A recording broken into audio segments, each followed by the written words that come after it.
Saudara, banyak orang yang mengukur kesuksesan hanya dari berkat semata. Itu adalah hal yang paling berbahaya.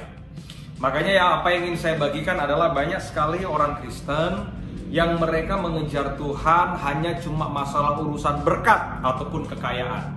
Saya minta maaf, kekristenan tidak diukur dengan berapa mobilmu, kekristenan tidak diukur dengan berapa isi rekeningmu, tapi kekristenan diukur pada masalah kebenaran dan integritas rohani yang kita miliki. Karena memang sih banyak sih orang Kristen yaitu memperlakukan tidak ada bedanya, memperlakukan Tuhan gak ada bedanya kayak seperti datang ke seorang dukun, Tuhan didatengin kalau dibutuhkan, kalau tidak dibutuhkan Tuhan ditinggalkan. Nah, banyak orang Kristen seperti itu. Bahkan banyak orang Kristen yang menempatkan Tuhan itu cuma pada masalah urusan berkat, menempatkan Tuhan cuma pada masalah urusan rekening. Dan itu sangat berbahaya. Makanya gak heran kalau ketika Yesus melayani, kalau orang datang ke Yesus cuma minta supaya sakit sembuh, buta melihat, lumpuh berjalan, lapar jadi kenyang. Bahkan Yesus lakukan itu sih. Tapi ya itu, ternyata mereka datang kepada Yesus yang imannya cuma sekedar iman karena mujizat dan berkat. Mereka gak pernah kuat. Karena memang iman itu kuat bukan karena berkat dan mujizat, tapi iman itu kuat karena proses dalam kehidupan. Pelajari saja bahkan di dalam Alkitab ada orang-orang yang mencari Tuhan karena cuma masalah makan minum pakai. Dan itu kelihatan ketika orang Israel keluar dari tanah Mesir, ketika mereka ada di padang gurun, mereka cuma ukur Tuhan dari mana. Mereka ukur Tuhan cuma dari air yang mereka minum, mana yang mereka makan. Dan mereka tiap hari menggerutu dan marah sama Musa. Kenapa mereka marah dan menggerutu sama Musa? Karena ketika mereka lapar, makanan belum datang, hati mereka dipenuhi dengan kemarahan. Nah, banyak orang mengukur Tuhan dari situ. Padahal orang lupa bahwa esensi dalam hidup itu bukan pada berkatnya, tapi esensi dalam hidup itu pada pribadinya. Makanya banyak orang suka dengan berkat Tuhan, tapi tidak banyak orang suka dengan aturan Tuhan. Tidak ada banyak orang suka dengan sorga, tapi tidak banyak orang yang suka dengan aturan sorga.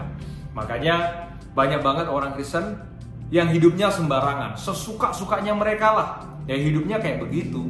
Dan kalau ikut Tuhan itu pasti yang ada di otak dan kepalanya itu berkat uang, berkat uang, berkat uang, mujizat, berkat uang, mujizat. Tuhan baik ya kalau aku diberkati. Tuhan baik kalau aku sembuh. Tuhan baik kalau rumah bertambah 2. Tuhan baik kalau rumah bertambah 3.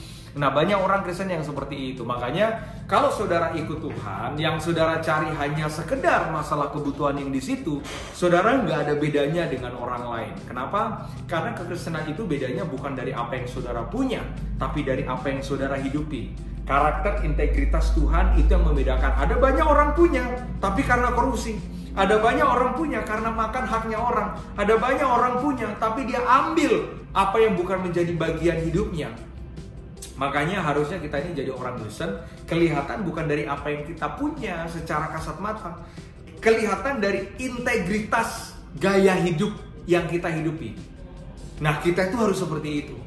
Makanya jangan ukur Tuhan dari berkatnya, tapi ukur Tuhan dari setiap proses yang membuat kita semakin kuat dengan Tuhan. Pelajari siapapun. Saudara kalau mau lihat orang berhasil, jangan lihat mereka ketika mereka ada di puncak gunung. Tapi lihatlah ketika mereka setia dengan proses, bagaimana mereka merangkak dari bawah sampai ke puncak gunung. Nah, itu baru namanya benar melihat perjalanan hidup seseorang. Kalau mau ngomongin tentang berkat, kesuksesan, semua orang suka diberkati. Semua orang suka punya sesuatu. Tapi bagaimana cara mendapatkan sesuatu itu jauh lebih penting. How to-nya itu jauh lebih penting daripada get in-nya, gitu loh. Nah, bagaimana caranya itu jauh lebih penting. Nah, ada orang yang suka diberkati tapi tidak suka dengan prosesnya.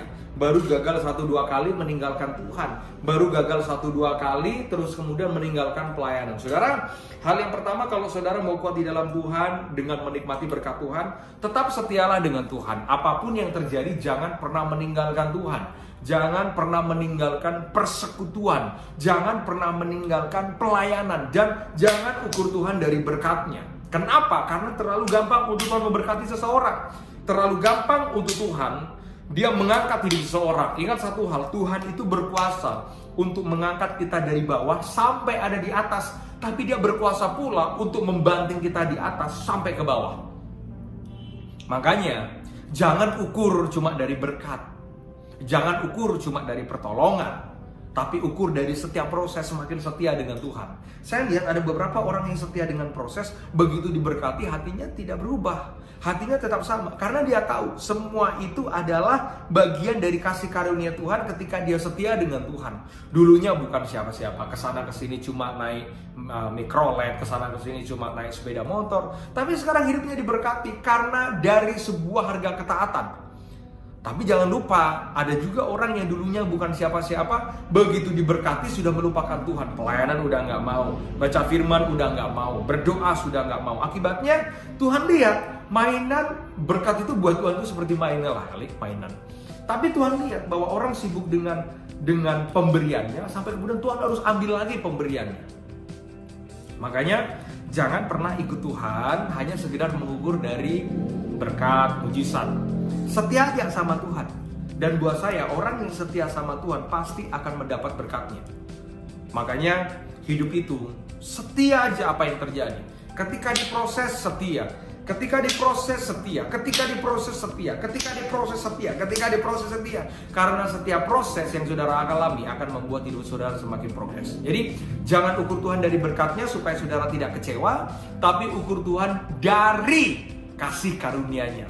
Faktanya adalah saudara masih bisa menghirup udara dengan bebas, saudara masih bisa makan, saudara masih bisa apalagi jalan-jalan. Mari perbanyak bersyukur, kurangi bersungut-sungut. Ada banyak orang zaman sekarang itu terlalu bersungut-sungut sampai kurang bersyukur. Tapi doa saya, saudara menjadi pribadi yang selalu bersyukur dan tidak bersungut-sungut. Karena saudara percaya bahwa setiap apa yang saudara punya, semua karena kasih karunia Tuhan. Tuhan Yesus memberkati, God bless you. Tetap semangat, andalkan Tuhan.